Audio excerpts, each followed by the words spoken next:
ఆ మంత్రి ఉన్నాడు ఒక ఆయన శ్రీధర్ బాబు అని, చాలా తెలివిగా మాట్లాడుతుండే ఆయన, అతి తెలివి. ఏమంటుండే తెలుసా, ఇద్దరు బీఆర్ఎస్ ఎమ్మెల్యేలు కొట్లాడుకుండ్రు, మమ్మల్ని అంటుర్రు, మధ్యలో శ్రీధర్ బాబు మాట్లాడుతుండు. నేను ఒక్కడే అడుగుతున్నా శ్రీధర్ బాబును, అతి తెలివి ప్రదర్శిస్తున్న మంత్రి గారు, ఇలా శేర్లింగంపల్లి ఎమ్మెల్యే మావోడు గాడు మీ ఓడే అంటున్నావు నువ్వు. సరే నువ్వు చెప్పింది ఒక్క నిమిషం నిజమే అనుకుందాం, మరి ఆయనకు కండువా కప్పిన సన్నాసేవాడు? శేర్లింగంపల్లి ఎమ్మెల్యేకు కండువా కప్పిన సన్నాసి వెధవ ఎవడు?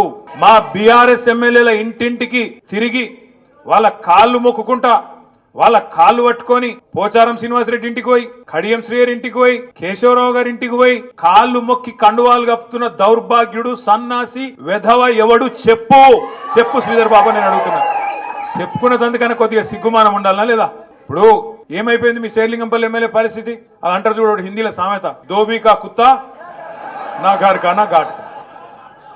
ఇక తెలుగులో ఒక పాట ఉన్నది కానీ నేను చెప్తే బాగుండదు. కొద్దిగా చాలా మంది సోషల్ మీడియాలో నడుపుతున్నారు, అది నడవని.